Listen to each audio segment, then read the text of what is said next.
Como segunda película tenemos La sombra del caminante, hecha en 2004, que digamos esta trata un poco sobre dos hombres marginados que forman una gran amistad en medio de una ciudad marcada por la violencia colombiana. Tenemos a Mañe, que es un cargador, que es una persona sin trabajo, desesperada y violenta, que carga personas en su espalda. Como primer personaje, como segundo personaje está el caminante, que es un hombre misterioso que transporta a Mañe en su carretilla.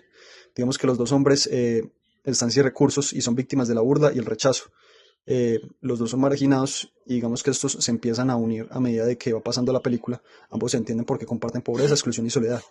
Entonces el caminante empieza a transportar a Maña en su carretilla y es como si invirtieran los roles en los roles sociales.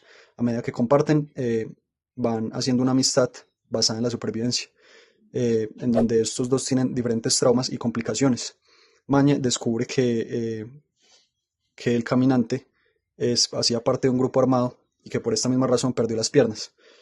Y también se dio cuenta de que este mató a su hermano, fue partícipe del asesinato de su hermano indirectamente. Entonces Maña debe decidir si vengarse o pedir perdón. Estos dos se enfrentan, pero al ver que el caminante está bastante arrepentido y vulnerable, decide perdonarlo. Entonces esta película nos da un cierre al espectador de cómo convivir con el dolor en un país herido. Como personajes principales tenemos a Mañe, que es César Badilla, al caminante, que es Ignacio Preto, director Emanuel Rojas. Esta película se ganó un premio Cine en Construcción, premio Casa de América, el autor es Richard Córdoba, y como datos importantes tenemos que se rodó en Bogotá en blanco y negro.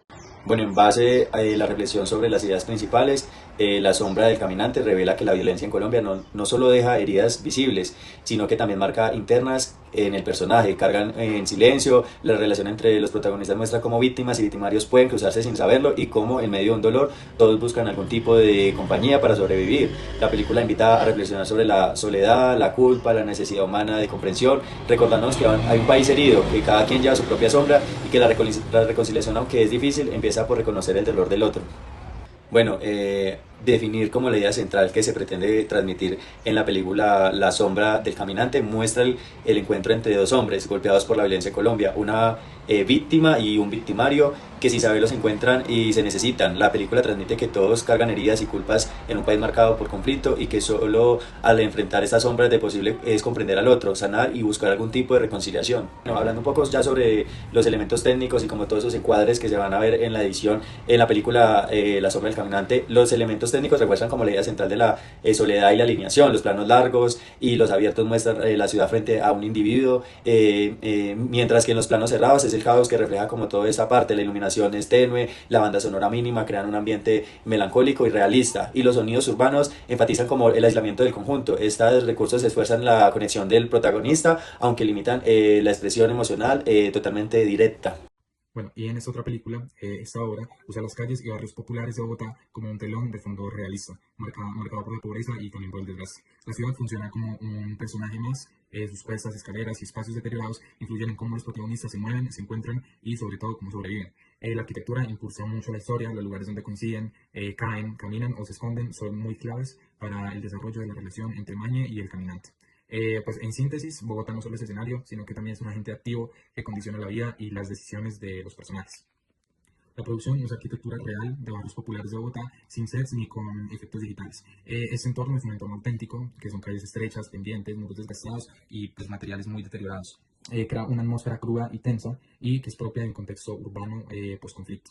También la arquitectura refleja un estilo de vida muy marcado por precariedad y desigualdad, mostrando personas que viven en espacios muy pequeños, austeros y exigentes, donde la ciudad simboliza lucha y sobre todo la supervivencia diaria.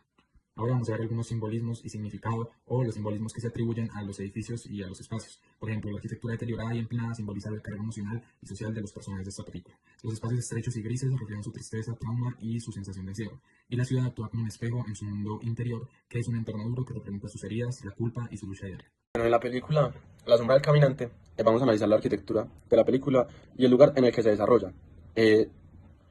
Como la estética y lenguaje visual, cómo podemos hacer el uso de la composición visual, la gama cromática y otros elementos estéticos en la arquitectura, que contribuye al estilo general de la película. Hay un estilo autoral en la forma en que se presentan los espacios, como se ve en la obra de ciertos directores. La película usa una composición visual sencilla y austera, con encuadres que resaltan la dureza del entorno urbano. La gama cromática es gris, opaca y desaturada, lo que refuerza el tono de pobreza, melancolía y supervivencia. Los espacios se muestran sin adorno, con un estilo casi documental, creando una estética realista, cruda y minimalista. Hay un estilo autoral evidente. La cámara observa los espacios de forma íntima y cercana, convirtiendo lo cotidiano en un elemento visual poético sin embellecerlo.